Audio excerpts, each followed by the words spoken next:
Jemaat Tuhan sekalian, Salam.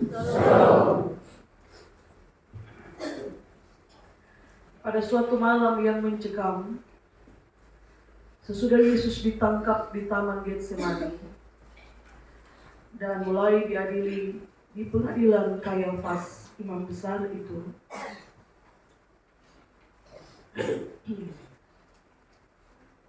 di antara kerumunan orang banyak yang ada di sana, ada seorang laki-laki yang nampaknya cemas sekali, yang nampak sangat ketakutan. Bahkan dia menyangkali keterkaitannya dengan Yesus sebelum ayam berkokok. Laki-laki itu bernama Simon Petrus, yang kemudian menangis terseduh-seduh. Dia menangisi penyangkalannya kepada Yesus. Hari-hari berlalu sesudahnya, dia kembali berjumpa dengan Yesus yang telah bangkit dari antara orang mati. Maka kalau pagi itu, di tepi pantai danau Tiberias, Yesus mengajukan pertanyaan yang sama sebanyak 3 kali kepada Simon Petrus.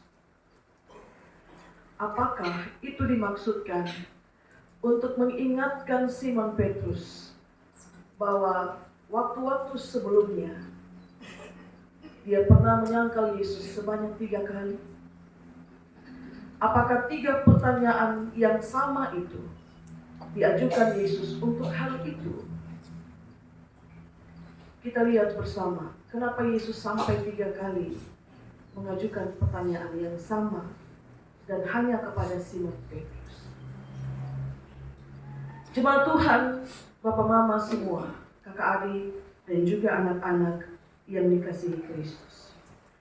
Perhatikan isi pertanyaan Yesus kepada Simon Petrus setelah selesai sarapan. Yesus bertanya, "Simon, anak Yohanes, apakah engkau mengasihi aku lebih dari mereka ini?" Saya ulang, Yesus tanya kepada Simon Petrus, "Simon, anak Yohanes, apakah engkau mengasihi aku lebih dari mereka ini?" Saudara-saudari, kira-kira siapa yang dimaksud Yesus dengan mereka ini? Kalau mereka ini adalah teman-temannya, maka pagi itu Yesus bertanya, "Simon, anak Yohanes, apakah engkau mengasihi aku lebih daripada engkau mengasihi teman-temanmu?"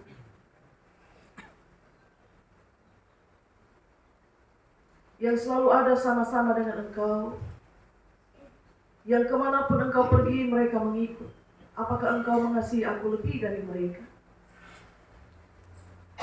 Yang kedua, kalau mereka ini adalah ikan-ikannya yang baru saja dia dapat dengan jumlah yang begitu banyak pagi itu, maka pertanyaan Yesus, "Simon, anak Yohanes, apakah engkau mengasihi aku lebih daripada engkau mengasihi ikan-ikanmu yang kalau dijual akan mendapatkan uang yang baik?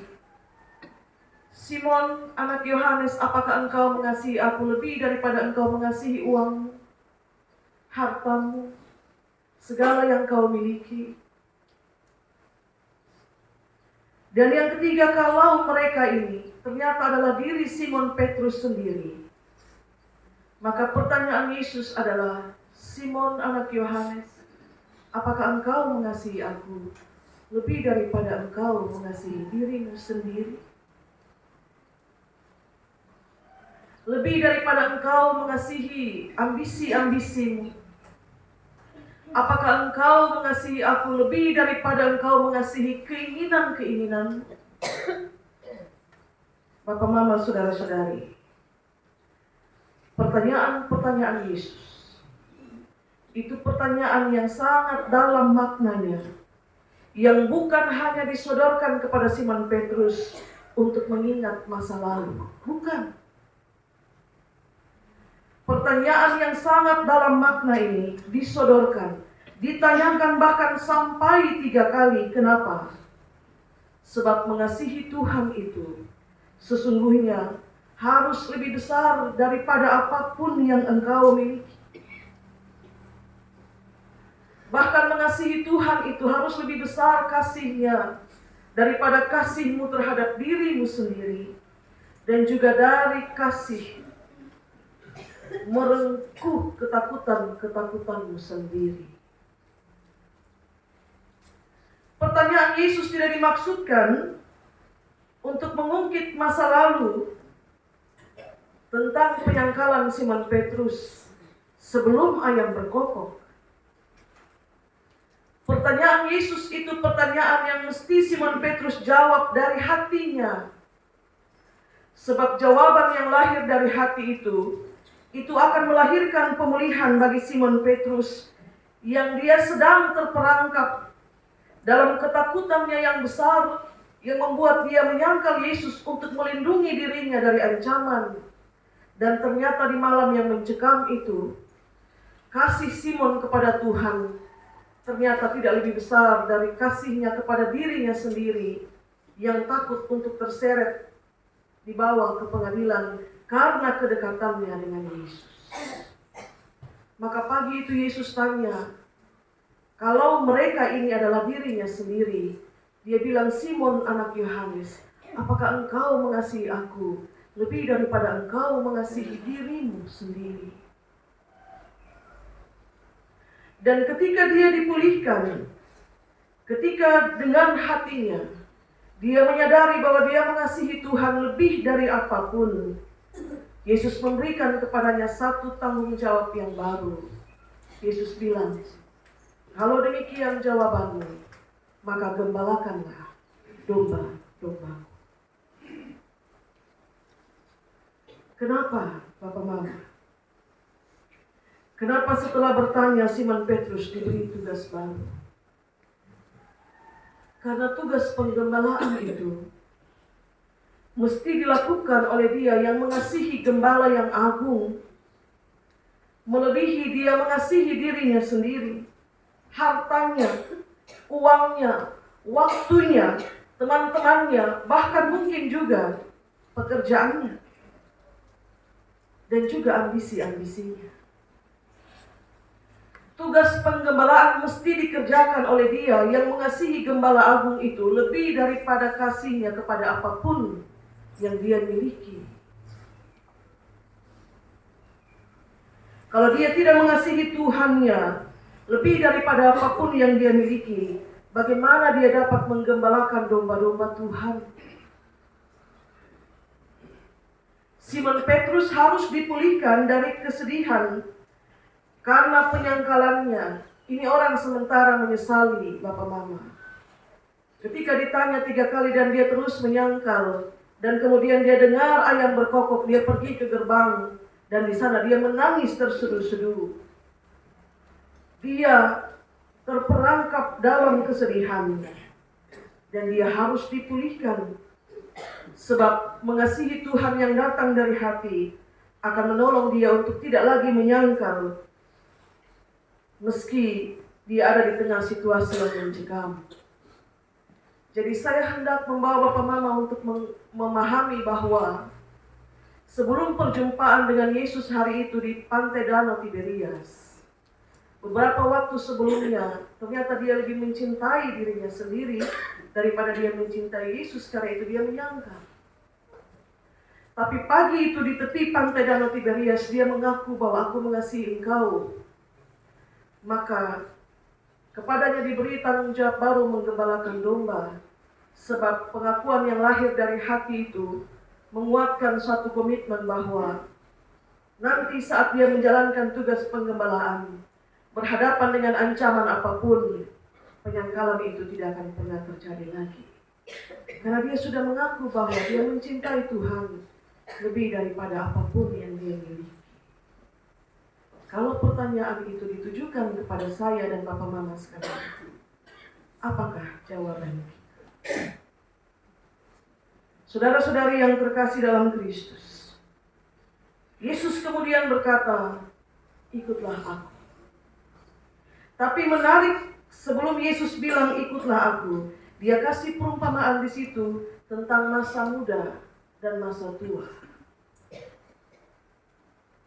Saat engkau muda, dengan bebas engkau mengatur dirimu sendiri, pergi kemanapun yang engkau mau, tanpa seorang bisa menghalang-halangi.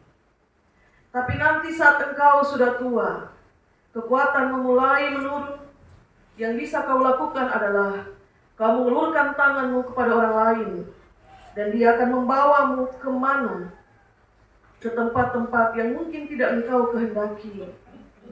Setelah kasih dua perumpamaan itu, Yesus bilang, ikut aku. Kenapa, Bapak Mama?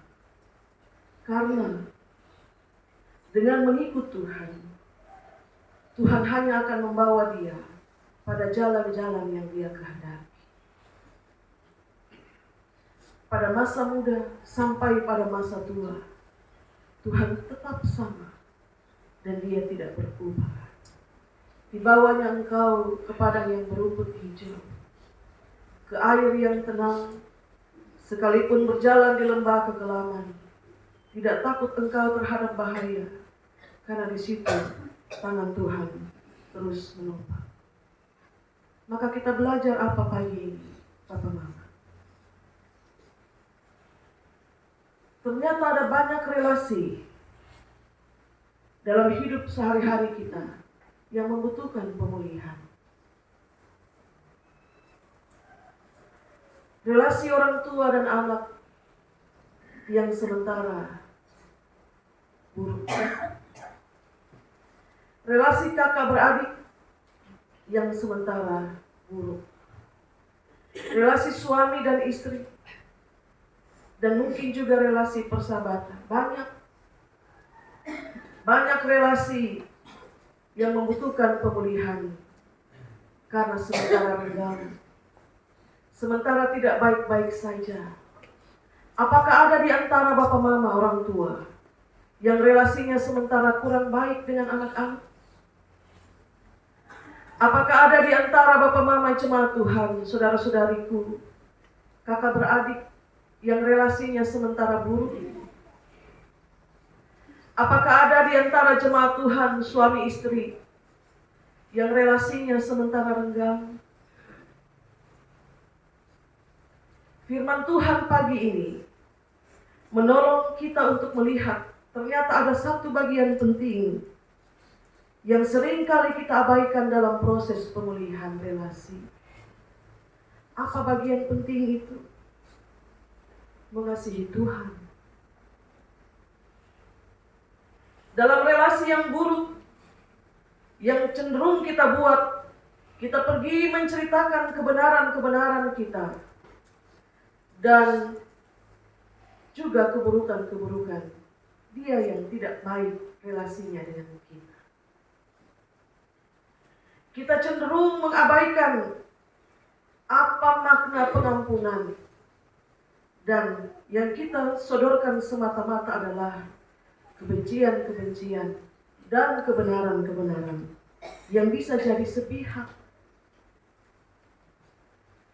Relasi orang tua dan anak yang buruk misalnya, itu dipulihkan bukan semata-mata karena kemudian orang tua sadar bahwa dia mengasihi anaknya, atau anak kemudian sadar bahwa dia mengasihi orang tuanya. Bukan semata-mata itu.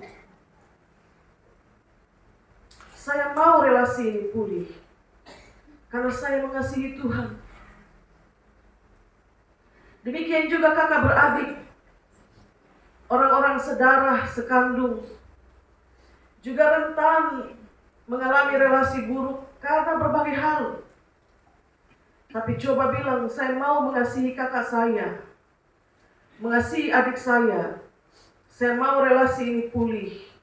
Bukan semata-mata karena kami saling mengasihi, tapi karena saya mengasihi Tuhan.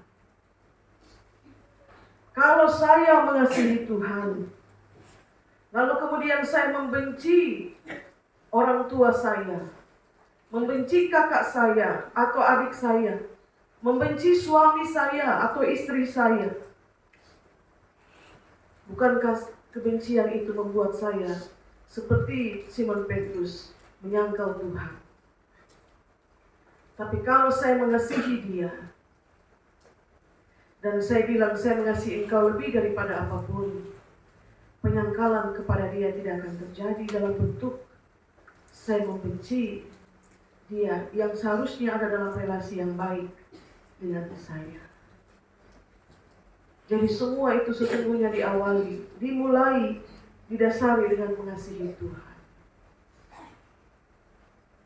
Ego kita diturunkan saat mulut kita mengatakan dari hati, saya mengasihi Tuhan.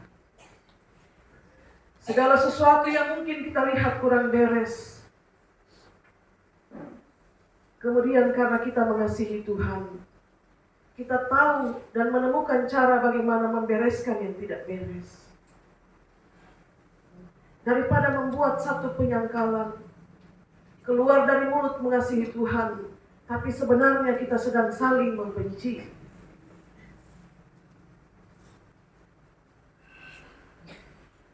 Semua pemulihan relasi dimulai dari mengasihi Tuhan, lebih dari apapun. Apapun. Karena saat kita mengasihi Tuhan lebih daripada apapun, kita diberi tugas gembalakan domba. Bagaimana kita dapat menjalankan tugas menggembalakan domba? Kalau ternyata kasih kita kepada Tuhan tidak lebih besar daripada ambisi, daripada keinginan-keinginan yang tidak memuliakan nama Tuhan. Ya Bapak Mama, saudara-saudara, dalam kedagingan kita yang lemah, kita menyadari bahwa memang itu tidak mudah. Tidak mudah benar-benar untuk mengasihi sesama kita, apalagi kalau ada dalam relasi yang renggang, yang buruk. Tapi dengan kekuatan roh yang penurut, kiranya saya dan Bapak Mama, saudara-saudari sekalian, dimampukan untuk mengasihi Tuhan melebihi apapun, melebihi cintamu kepada dirimu sendiri, pada keinginan-keinginanmu sendiri, kepentingan-kepentinganmu sendiri, melebihi kasihmu kepada uangmu, kepada hartamu, kepada seluruh kepemilikan harta bendamu, kepada teman-temanmu, melebihi cintamu kepada waktumu, kepada pekerjaanmu, dan mengalami pemulihan relasi. Bapak Mama, saudara-saudari yang terkasih dalam Kristus, sama seperti tarian lego-lego, saya berpikir kalau ada di antara orang bersaudara sementara saling membenci, tapi sejalan dengan itu satu tarian yang indah memanggil untuk masuk dan kemudian menari bersama, dan lego-lego harus ditarikan dengan saling merangkul, saling memeluk. Apakah orang-orang yang saling membenci itu juga akan masuk dalam tarian itu untuk kemudian saling memeluk dan mereka menari dengan gembira? Ataukah karena sementara hati itu berjarak, mereka juga membatasi diri untuk mengambil bagian dalam satu tarian yang indah karena harus saling merangkul? Getsemani Palestina dipanggil untuk ada bersama, masuk dalam tarian yang indah. Rentangkan tanganmu untuk merangkul tubuh, bahu, pundak saudaramu dengan kasih, melebihi apapun kasih kepada Tuhan, melebihi apapun yang tidak beres, dibereskan bersama, supaya tidak lagi keluar bagaimana citra persekutuan yang sebenarnya tidak memuliakan Tuhan, supaya kita ada sebagai persekutuan yang merangkul. Relasi kita dipulihkan karena kita pertama-tama mengasihi Tuhan. Ini sudah tahun 2025. Semoga kita semua ambil bagian dalam tarian yang indah. melepaskan segala kepentingan apapun untuk saling merangkul, menari sampai selesai, dan kemudian masing-masing pulang ke sudut. Tuhan berkati kita dengan firman. Amin.